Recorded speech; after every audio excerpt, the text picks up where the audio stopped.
Hi, this is Steve Rothstein from Rothstein Model Trains. Going to show off a couple of new acquisitions we got today. Not doing an unboxing because we wanted to test them and get them programmed, get the locomotive programmed this time before we put it on the track. We just went down to Dibbles and just on our regular weekly visit, we saw a new switcher. This is a little locomotive made for designed for switching around in the switching yard, but also was used a little bit for road traffic. It's a model of the EMD SW1500 locomotive. In this case, we got it in Union Pacific colors. It does have Econami sound in it, so we'll have DCC and sound working. Just put it on the track. It is programmed. We use the road number, the 1011 on it, as the controller number. I have not started it yet, but it is there. So first thing we're going to do is turn on the light. Headlight working. Backup light is working first, but you can see that the headlight on the rear is working.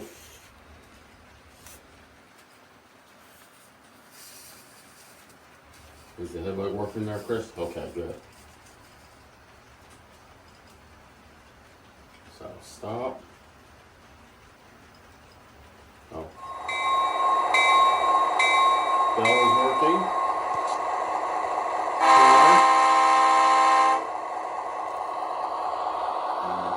Short one. Let's see what else it's got.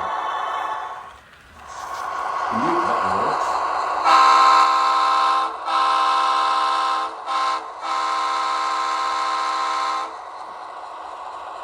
I'll have to check that. I think that's the grade crossing signal.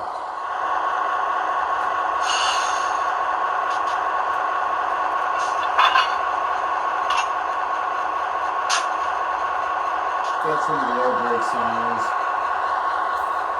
couple sounds.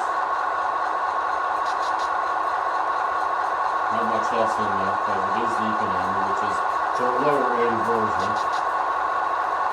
And it did work for us because it makes it a fairly inexpensive locomotive to get.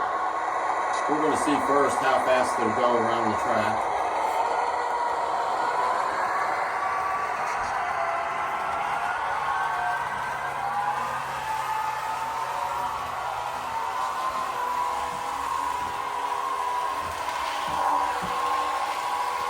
A little bit fast for a real-life prototype.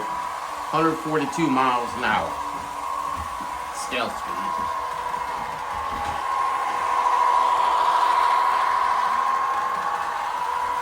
We pull that to build up the head.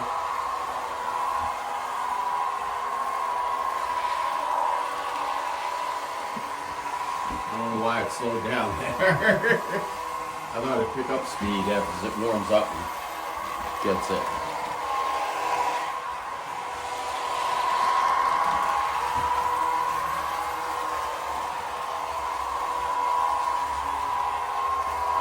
Okay. Now we're back to 140. One of the other things we picked up while we were down there, and we're going to use this motor for it, is we picked up this DNRG boxcar.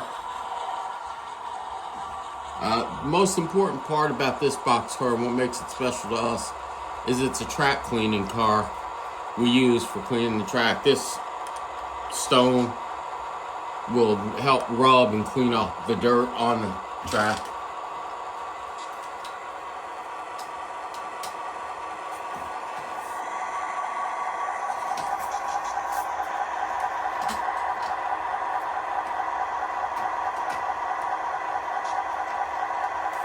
If I can get it to hook up. Oh, it's hitting the track cleaner's hitting the little triangle there. Oh.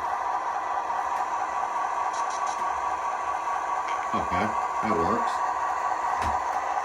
We're gonna have that one because we really need to start cleaning the HO tracks a little more often. We do run one of the cars like that around the end scale track fairly often. The other one, this is the car that Chris weathered and graffitied and made the video showing you how he weathered it. He did a great job. It's great work on it. I think they look better in the new condition, but he likes the weather, which is more realistic. If you go outside, you will see that they don't stay looking new very often. And I'm putting that one on now just to get a little extra weight on that to balance out that switcher and the cleaning car. It's got a lot of weight in that cleaning car to help make sure that that rubs and cleans the track.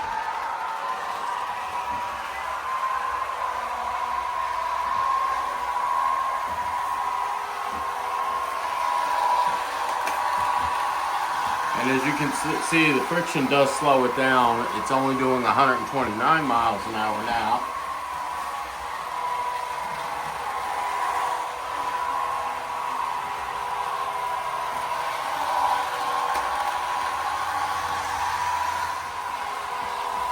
And as almost always, we do a couple other locomotives running in the background. I'm going to slow this down a little.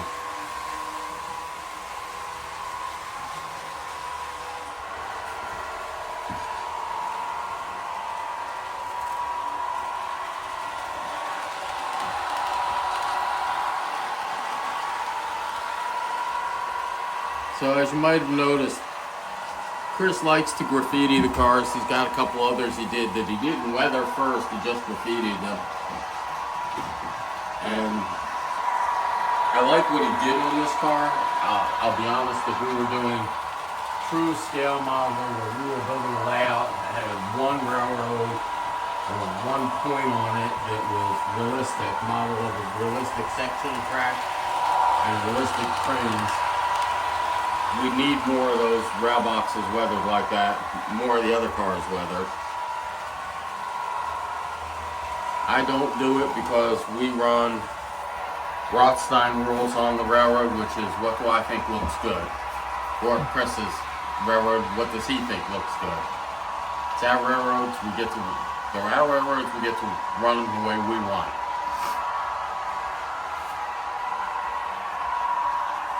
That's how we spent the weekend just now, the day down at Dibbles the morning, and parted with a little bit of money.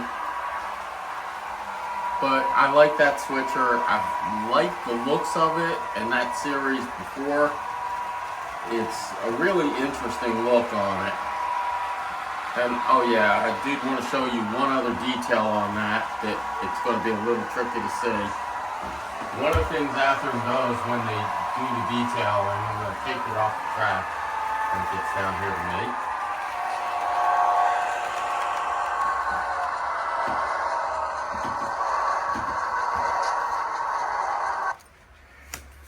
Chris has always liked the BLI because almost all their HO locomotives have an engineer in the cab.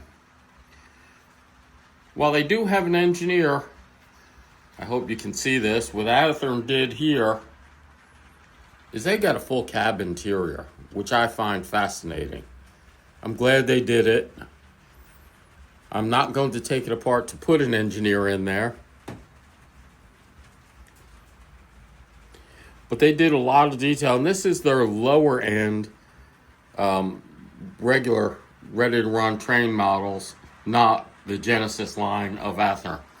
And if they're doing that much detail on these, you can imagine, and I've said before, on their Genesis series, they do a lot of good work and detail on them.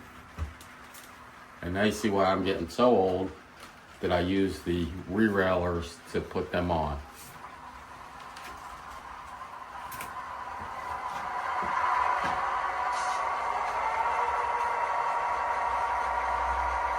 And this is just a demonstration. When you're running switching operations, they're going to be run at slow speeds. You're not going to get a whole lot of speed up. It does pull a nice, smooth, slow train. The cleaning car was from Walther's, also Walther's kits, or Walther's train models, and I like it. It's working. We will see better track with it and better connections. And that's what we got for this week. I thank you all for your interest and support. I will see you again next time we get something new. Bye.